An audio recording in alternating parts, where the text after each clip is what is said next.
from KPRC, this is Channel 2 News Midday. A warm Wednesday, but soon that is going to change. Get ready for a 40-degree temperature drop. No! Meteorologist Justin Stapleton will let us know when that cold front will get here.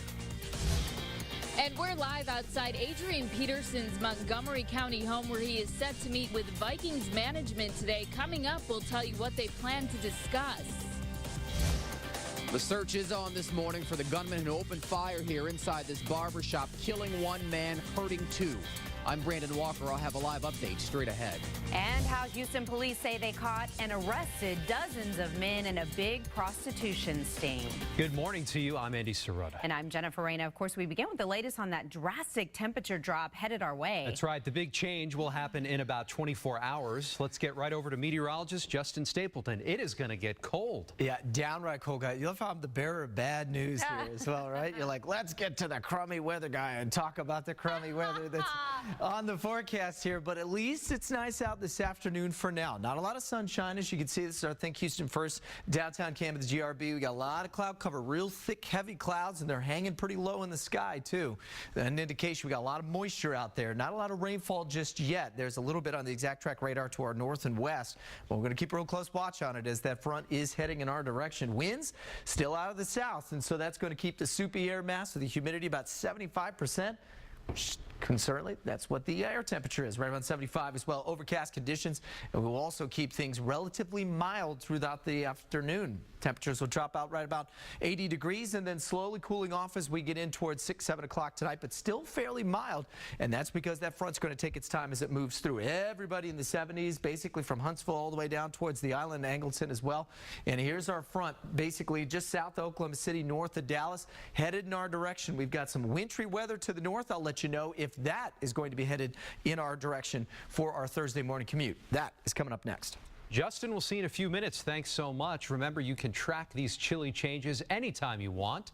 All you have to do is download Frank's free forecast weather app. Just search KPRC in your Apple or Android app store. Well, an A-Leaf barber shop remains closed today after a deadly shooting. One person was killed, 2 others were injured last night. Let's get over to Channel 2's Brandon Walker. He joins us live from the scene off of Cook Road, rather. Brandon, what do you know about this one?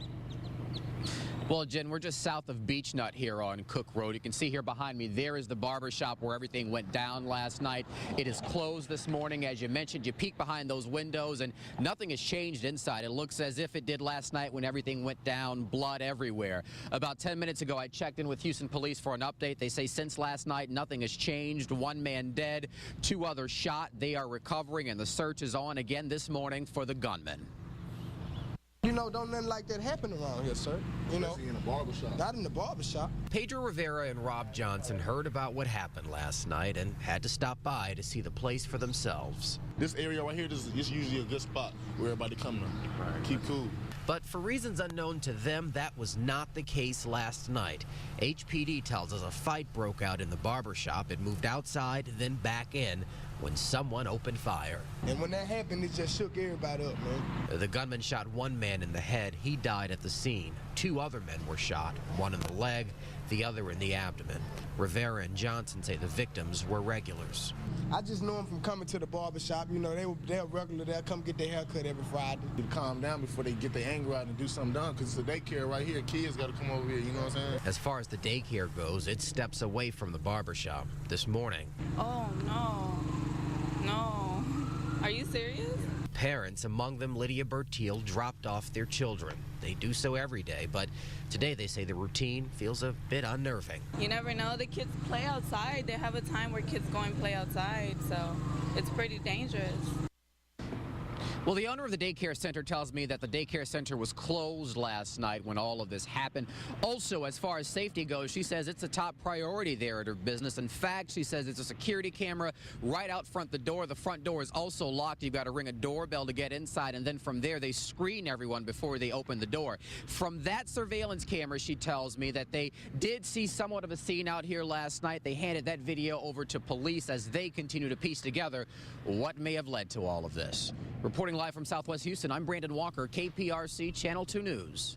All right, Brandon, thank you so much. All eyes are on Adrian Peterson's house in Montgomery County. The coach of the Minnesota Vikings is on his way to Houston this morning to meet with the running back. That's right. The meeting is supposed to take place sometime today at Peterson's home. That's where we find Channel 2's Samantha Patashkin live with more on what they will be discussing. Sam. Well, Andy, this will be the first time since September that Adrian Peterson meets face-to-face with Vikings management, and that's after a federal judge overturned his league suspension last month. Now, today, the coach and GM of the Vikings, they're expected to try and convince the 2012 league MVP to remain with the Vikings. Peterson missed almost all of last season, as you know, over child abuse charges involving his son, and he has expressed disappointment with what he believes was a lack of support from key members of the Vikings during the entire ordeal, but the team has said they want him back. Now, today's meeting comes at a critical time since the new league year opens in less than a week. At this point, we don't know exactly when it will take place, but we haven't seen much activity outside Peterson's home all morning long. His wife is also expected to be in attendance at that meeting. We'll keep you updated on air and on click2houston.com as we learn more. For now, reporting live from Montgomery County, Samantha Patashkin, KPRC Channel 2 News. Sam, thanks so much. Nearly 2 years after bombs ripped through the crowd at the finish line of the Boston Marathon, the lone surviving suspect is now on trial. Dzhokhar Tsarnaev is charged with the 2013 bombing, which killed 3 people and injured 260. Here is a live picture now from outside the federal courthouse in Boston. Tsarnaev could face the death penalty if he's convicted. NBC's Chris Pallone is at the federal courthouse in Boston with more. After 5 weeks of jury selection, 10 women and 8 men are now hearing opening statements and evidence in the case of the United States versus Dzhokhar Tsarnaev. Legal experts say Tsarnaev's lawyers are likely to shift jurors' focus to his older brother Tamerlan, who died in a police shootout days after the bombing. It will be an attempt to paint Tamerlan as the mastermind of the attack and Dzhokhar as a loyal brother who was afraid to let his father figure down. A tactic to keep Dzhokhar from being executed if convicted. Oh, without a doubt. I mean, this whole trial is not about guilt or innocence. I mean, the whole trial is, does he live or does he die? Survivors of the bombing say they've been told to prepare for some very graphic evidence, pictures and video, which will make real for jurors the scope and extent of 4 tense days which gripped the region. Putting all that into evidence as a prosecutor is going to take weeks and weeks and weeks and weeks. While some victims will undoubtedly try to avoid trial coverage, survivor Karen Broussard says she plans to be in court to hear some of the testimony. I feel like I need to be there. And I know it's going to be difficult, and I know there are going to be a lot of things that are going to be painful. A city which suffered so much after the blasts, now eager to find justice. Both sides have wrapped up their opening statements, and both sides agree on many facts. One defense attorney telling jurors that it was indeed Tsarnaev seen in surveillance video placing a bomb at the finish line of the Boston Marathon. But she asked jurors to keep an open mind, alluding to the idea that his older brother was the one who was really in control.